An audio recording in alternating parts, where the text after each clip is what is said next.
Chacun d'entre nous a sa vie, a sa situation familiale, sa situation personnelle, son travail. Et chacun d'entre nous veut avancer. On veut progresser, on veut se libérer de toutes sortes d'obstacles qui nous empêchent de progresser, qui nous empêchent de nous réaliser. Et la solution du juif, c'est la prière. Comment prier pour que Dieu nous écoute et surtout exauce nos prières? Dieu nous écoute toujours.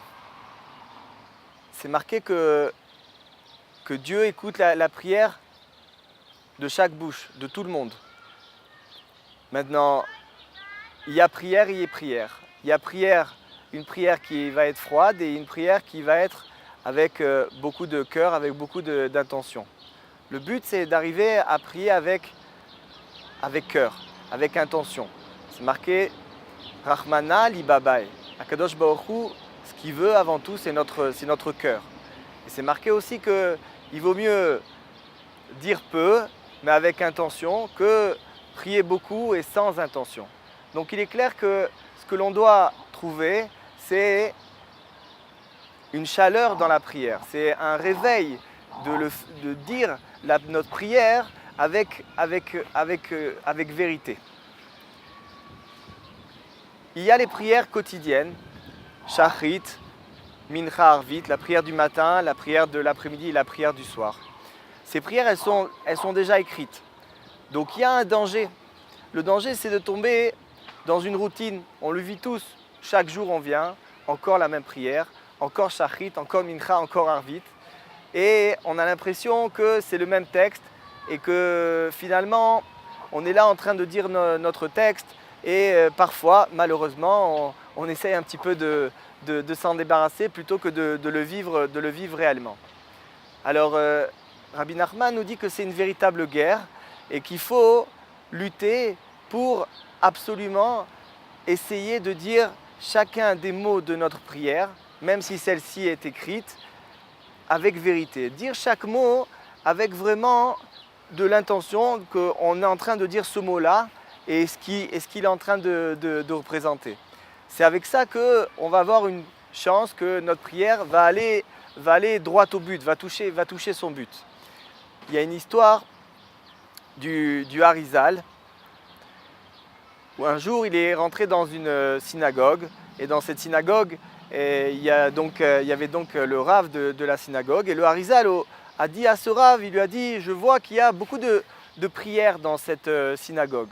Alors le Rav, tout content, a remercié le Harizal de ce compliment.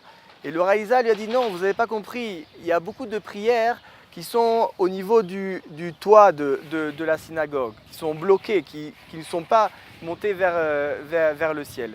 Vous comprenez que cette situation de prier et que la prière ne monte pas, c'est un peu problématique parce que finalement, même s'il n'y a aucune prière qui est en vain, il y a des prières qui percent, il y a des prières qui atteignent leur cible et il y a des prières qui atteignent un peu moins leur cible. Donc c'est important d'avoir de l'intention. Comment faire?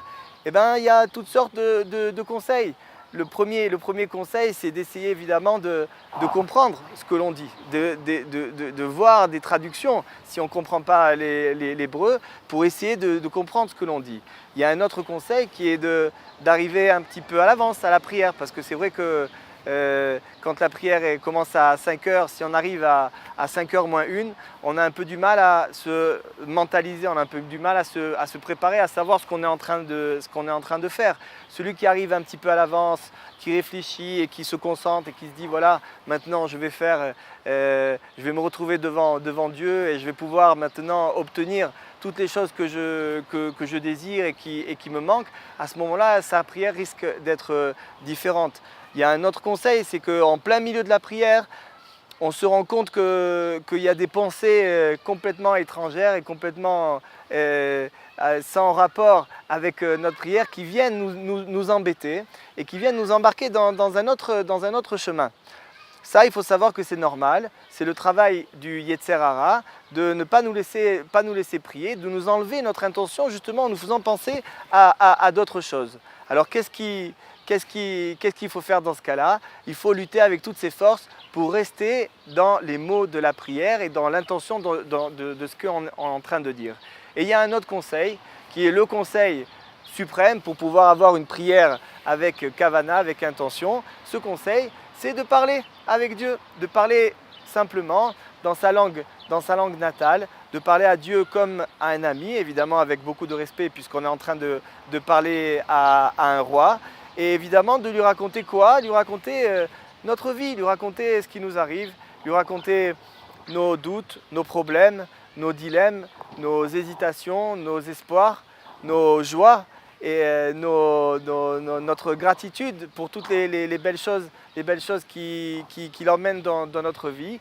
Et si on arrive à prendre un moment tous les jours, à s'asseoir, à couper avec le rythme effréné de notre quotidien et à raconter simplement à Dieu ce qui nous arrive et à s'en remettre à lui, c'est-à-dire donner tout ce qu'il y a dans notre cœur, lui donner à lui, alors à ce moment-là, hein, la prière est beaucoup plus simple puisque évidemment, quand quelqu'un raconte ce qui lui tient à cœur, lui raconte sa vie, c'est beaucoup plus fascinant, c'est beaucoup plus intéressant que évidemment raconter un texte qu'on n'a pas écrit, qui a été écrit il y a de nombreuses années.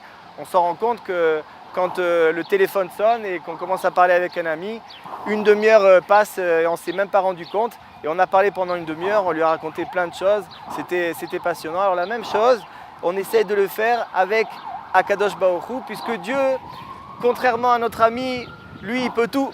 Et lui, il peut vraiment nous trouver la solution qui nous correspond. C'est pour ça que Rabbi Nachman a dit que Idbodedut, Imala, Eliona, Ola Alakol. Idbodedut, c'est un niveau qui est suprême, qui monte au-dessus de tout. C'est-à-dire dans le service divin, le fait de s'asseoir et de parler avec Dieu simplement, dans des mots simples, c'est-à-dire nos mots, sans chercher à faire de la prose ou des vers. Ce niveau-là, il est suprême et il monte au-dessus de tout. Alors c'est ce que je souhaite à chacun, que chacun d'entre vous arrive à prendre quelques minutes dans la journée. Rabbi Nachman, il dit 1 heure, mais c'est un niveau. Alors il faut commencer par 10 minutes, un quart d'heure, et vous verrez déjà qu'au bout de cette session-là, vous ne serez pas la même personne, puisque vous sentirez rechargé, vous sentirez avec une nouvelle vision, vous sentirez avec des nouvelles lunettes, des lunettes de la foi, de la Emouna.